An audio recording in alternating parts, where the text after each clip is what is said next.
එතන කරලා තියෙනවා. මෙතන නේද කරලා තියෙන්නේ. நிகழ்வு நடைபெற்றுக் கொண்டிருக்கிறது. இன்றைய நிகழ்விலே கலந்து சிறப்பித்துக் கொண்டிருக்கின்ற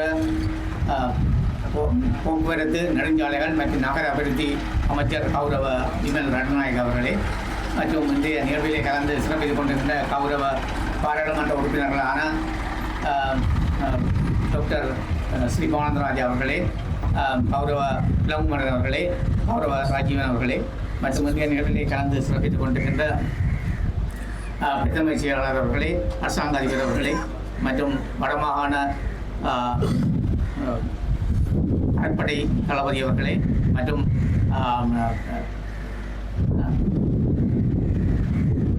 பணிப்பாளர் நாயகம் ஆடிய அவர்களே, மற்றும் இங்கே வருகின்ற மாகாண பணிப்பாளர் மற்றும் ஏனைய பொறியியலாளர்களே மற்றும் ஏனைய உத்தியோகத்தர்களை இங்கே கலந்து கொண்டு சிறப்பித்துக் கொண்டிருக்கின்ற பெரியோர்களே, பொதுமக்களே, உங்கள் அனைவருக்கும் எனது வணக்கத்தை தெரிவித்துக் கொள்கிறேன். உண்மையிலேயே இது இன்றைய ஒரு பொன்னாள்.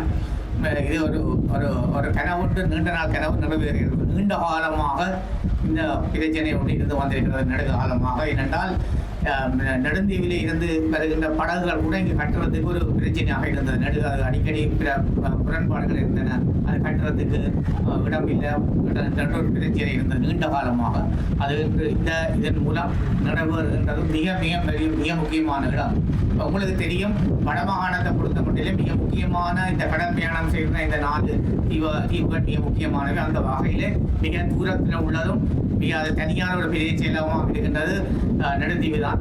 அந்த வகையிலே நெடுந்தீவுக்கான பயணிகள் செல்வது நீண்ட ஒரு பிரயாணம்.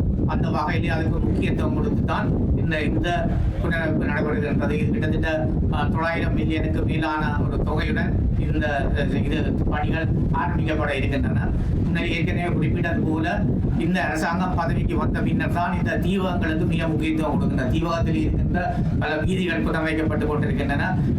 பல மாற்றங்கள் நிகழ்ந்து கொண்டிருக்கின்றன. அதுதான் மிக முக்கியமாக எல்லா பிரதேசங்களிலும் அதுவும் இந்த தீவகத்துக்கு முன்னுரிமை கொடுத்து இது ஒரு காலம் இப்படி ஒரு தினம் எதிர்பார்க்கவில்லை. இவ்வாறான ஒரு கடந்த அண்மையில தான் கோஸ்டைக்குரிய பணிகள் ஆரம்பிக்கப்பட்டன. அது மிக சிறப்பாக நடைபெற்றுக் கொண்டிருக்கிறது.